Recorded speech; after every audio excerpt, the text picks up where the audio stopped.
जी हाँ दोस्तों, आखिर कॉकरोच पार्टी से जुड़े हुए लोगों पर भक्तों द्वारा अटैक किए जाने के बाद राहुल गांधी ने वो कौन सा ऐलान किया जिस कारण सरकार की नींद हराम होती हुई दिखाई दे रही है।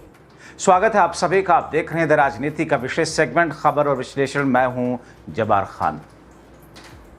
दोस्तों, क्या भारतीय जनता पार्टी हड़बड़ाहट में ऐसे कदम उठा रही है जिसकी बुनियाद पर उसके सारे कदम एक एक करके बैकफायर करते जा रहे हैं? क्या बीजेपी अपने कदमों पर कुल्हाड़ी मार रही है? क्योंकि दोस्तों, भाजपाइयों और भक्तों द्वारा देश के युवाओं पर अटैक, उनके सिर फाड़ने वाली घटना के बाद देश में आक्रोश है जो सरकार के लिए चिंता बढ़ाए हुए है। मगर इस बीच में राहुल गांधी ने पूरे देश में सरकार को घेरने का ऐलान कांग्रेस और इंडिया गठबंधन में तो उत्साह पैदा ही कर गया। मगर दोस्तों, अब दरबारी मीडिया इन प्रदर्शनकारी युवाओं और छात्रों को देखकर भागने लगा, क्योंकि इन सब के बीच अब सिर्फ सरकार ही नहीं बल्कि उसका दरबारी मीडिया प्रदर्शनकारियों के निशाने पर है। दोस्तों, युवाओं को जोड़ने की मुहिम के तहत यूथ कांग्रेस और पार्टी के छात्र विंग एनएसयूआई साझा रूप से 25 जून से देशव्यापी प्रोटेस्ट कर रही है। यानी कि सिर्फ भारतीय जनता पार्टी और शिक्षा मंत्री को घेरने के लिए ही नहीं, बल्कि केंद्र सरकार भारतीय जनता पार्टी और शिक्षा मंत्री के खिलाफ पूरे देश में एक हल्ला बोल। 25 जून से लेकर 9 अगस्त तक ये चलेगा, जब दिल्ली चलो नारे के साथ देश की राजधानी में वो जुटेंगे। पेपर लीक के विरोध में शिक्षा मंत्री धर्मेंद्र प्रधान के इस्तीफा और परीक्षा और रोजगार की मांग को मुद्दा बनाया गया। युवाओं के आंदोलन के तहत कुछ दिन पहले ही राहुल गांधी ने राजस्थान के कोटा में छात्रों की गूंज अभियान शुरू किया था। इस बीच युवाओं को जोड़ने के लिए नीट पेपर लीक को लेकर ऑनलाइन पिटीशन अभियान शुरू किया गया। मगर दोस्तों, जनता अब जागरूक हो रही है। युवा जागरूक होकर सड़कों पर हो रहे हैं, क्योंकि युवाओं को और जनता को जागरूक तो होना पड़ेगा, क्योंकि जब तक जनता नहीं उठेगी तब तक सिस्टम ठीक होने की उम्मीद नहीं दिखती। इसी बीच में एक वीडियो उम्मीद की एक किरण बन के आया और एक बुजुर्ग महिला ने जंतर मंतर प्रदर्शन कर रहे युवाओं और छात्रों के पास पहुंचकर अभिजीत दीपिके से कहा, बेटा पीछे मत हटना। मैंने अपने आंसू सुखा दिए सरकार को मनवाने के लिए, मगर सरकार अहंकारी हो गई। महिला की बातें सुनकर भावुक हो जाएंगे आप। अरे आप 25 साल से हम आज़ादी बचाओ आंदोलन वाले लोग हैं। हम 1991 से यही बात कह रहे थे। आज जब आप लोग कर रहे हो ना, अब पीछे पाँव नहीं रखने का। हम 25 साल, हम तो बुढ़ा कबर में खड़ी हूँ मैं इस समय, लेकिन ये जो है आगे जब तक आप उसको नहीं करोगे ना, ये सारी नई नीति जो इन्होंने कर रखी है ना, ग्लोबलाइजेशन लिबरलाइजेशन, इनको वापस लाना है। तब ये मैं LSR के पढ़ी हूँ, 18 रुपए फीस होती थी BA फाइनल में। अब ये इतनी महंगी शिक्षा कौन लेगा? इसका सिंपल मतलब ये है कि आधे से ज्यादा लोग तो पढ़ ही नहीं सकते, और कर्जा लेके पढ़ेंगे तो कर्जा उतारेंगे ना, नौकरी नहीं मिलेगी तो कहाँ से उतारेंगे? नौकरी ही नहीं है दादी, बिल्कुल दादी पीछे नहीं हटूंगा। हाँ, समझे ना। तो मैं सिर्फ आपको ये कहने आई, मैं टीवी में उसमें तो देख रही थी कि भाई अब तुम पीछे पाँव मत रखना। नहीं दादी, बिल्कुल नहीं, पीछे कुछ भी हो जाए, अब तो भगत सिंह पड़ेंगे। बिल्कुल बिल्कुल, अब इस देश की हालत बदलेगी तो तभी सकता है जी। लेकिन माता जी, अब रोए ना, बिल्कुल भी हिम्मत ना। आपका मैं आशीर्वाद दीजिएगा। हाँ, मैं वो इसीलिए कल भी आई थी, मैं फिर कल दिन में चली गई थी। हाँ, मैंने कहा मेरे से रहा नहीं गया। जब कल मैं इसलिए आई थी, मुझे पता चला कब बच्चों का पानी बंद कर दिया, मेरी आत्मा रो पड़ी। मैंने कहा वहाँ क्या हो रहा है, इतनी गर्मी के अंदर पानी भी नहीं दे रहे उनको। तो यहाँ आके लेकर गुरुद्वारे का उन्होंने लंगर आपने बताया था ना, ये भगवान खूब खुश रहो। पीछे नहीं हटूंगा दादी, पीछे नहीं हटेंगे। हम तुम्हारे पीछे नहीं, आगे हैं हम तुम्हारे, और हम पीछे नहीं हटेंगे। और अगर मेरी जिंदगी में भाई ने तो सबको जगा दिया, इतनी हिम्मत दिखाई है। नहीं, मैं ये कह रही हूँ कि अगर आप लोग कामयाब हो गए तो मैं कामयाब हो गई। समझे कि नहीं? जो हम 91 से हम जो बकवास करते आ रहे हैं, दादी आप थोड़ा साइड में आ जाइए, क्योंकि अभी हवा चल रही है, ऐसा ना हो जाए कि। इसी वीडियो को शेयर करके लोग अब लिखने लगे कि अभिजीत भाई पीछे मत हटना, हम सारे युवा आपके साथ हैं। एक यूजर ने लिखा, मेरे भाई अभिजीत दीपिके पीछे मत हटना, अभी हम भी जिंदा हैं, पूरा साथ और समर्थन मिलेगा। मैं आंदोलन में रोज आता हूं, मगर मुझे कभी ऐसा नहीं लगा कि मैं अभिजीत से मिलूं, क्योंकि आपसे पहले हजारों अभिजीत रोज मिलते हैं जो आपके समर्थन में दिन रात जंतर मंतर पर पड़े हैं। जिस दिन मुझे लगेगा अब मेरे भाई को मेरी भी जरूरत है, बैरिकेड कूद के आपके पास आ जाऊंगा। आपको लगेगा पता नहीं कौन सा अंधभक्त हमला करने आया है, मगर दोस्तों तभी जंतर मंतर पर अटैक करा दिया जाता है। जाहिर है यह सत्ता पुलिस प्रशासन की मर्जी के बिना संभव नहीं, मगर जिस अंदाज में अटैक कराए जा रहे उसे हंगामा मचा है। सुनिए रोते हुए पीड़ितों के बयान।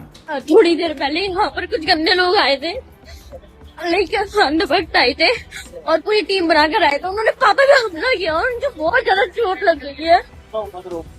आपने भी रिक्वेस्ट है प्लीज यहाँ पर आ जाओ, ताकि ये जो एक दो लोग है ना,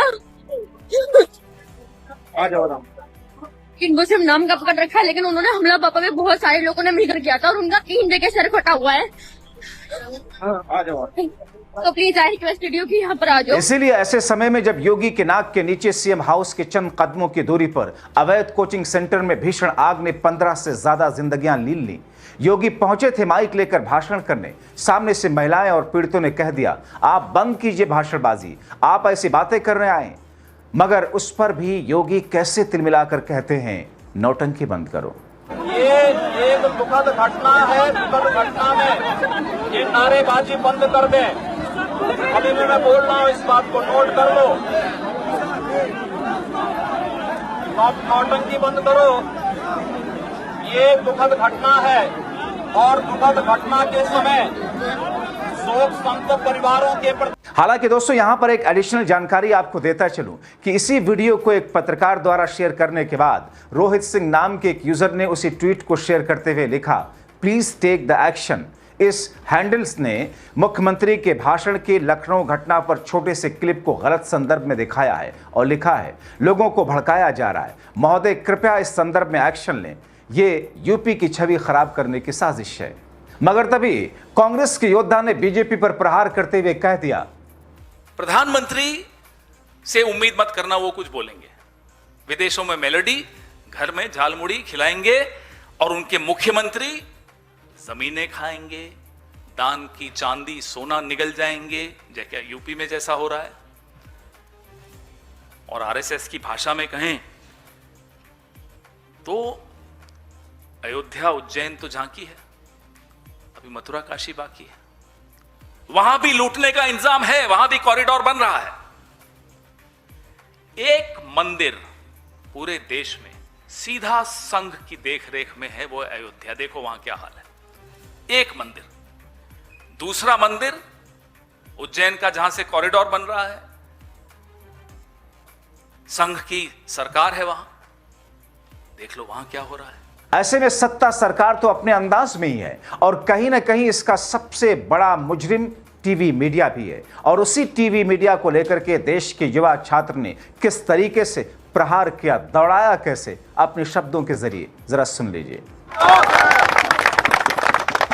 मैं लिखूंगा तुम ही थे जिसने किए देश में दंगे, मीडिया, गोदी मीडिया। मैं लिखूंगा तुम ही थे जिसने किए देश में दंगे, मैं लिखूंगा क्यों नहीं दिखाए किसानों के फंदे, मैं लिखूंगा क्यों नहीं दिखाए किसानों के फंदे, मैं लिखूंगा तुम डायन हो जो खा गई देश को मेरे, तुम चौथा स्तंभ थे लोकतंत्र का फिर भी हो गए नंगे। मैं लिखूंगा तुम डरते हो बात छात्रों की करने से, शायद तुमको है नुकसान बड़ा इस देश के सुधरने से, पर मेरी कलम गुलाम नहीं है तुम्हारी तरह सरकारों की, मैं लिखूंगा क्योंकि जिंदा हूं और डरता नहीं हूं मरने से। ये वाला पर्सनली मेरा फेवरेट है, तो आप लोगों को ही मजा आएगा। प्रधानमंत्री जब पेड़ लगाए, मीडिया की बात कर रहा हूं, प्रधानमंत्री जब पेड़ लगाए सुबह शाम चिल्लाते हो एक पेड़ मां के नाम। प्रधानमंत्री जब पेड़ लगाए सुबह शाम चिल्लाते हो, जब पेड़ अडानी काटता है चूहे के बिल में घुस जाते हो। जब पेड़ अडानी काटता है चूहे के बिल में घुस जाते हो, तुम चूहे ही तो हो, देश को कुतर कुतर के खाते हो और जूते सरकार के चाटते हो, खुद को निष्पक्ष बताते हो। ये आखिरी है। मैं लिखूंगा तुम जाहिल हो, मैं लिखूंगा तुम कातिल हो, सरकार के गंदे कामों में बिल्कुल तुम शामिल होगे तुम देश के नंबर 1 चैनल पर 2 कौड़ी के हो। मैं लिखूंगा कोई थूके तुम पे, तुम इसके भी नहीं काबिल हो।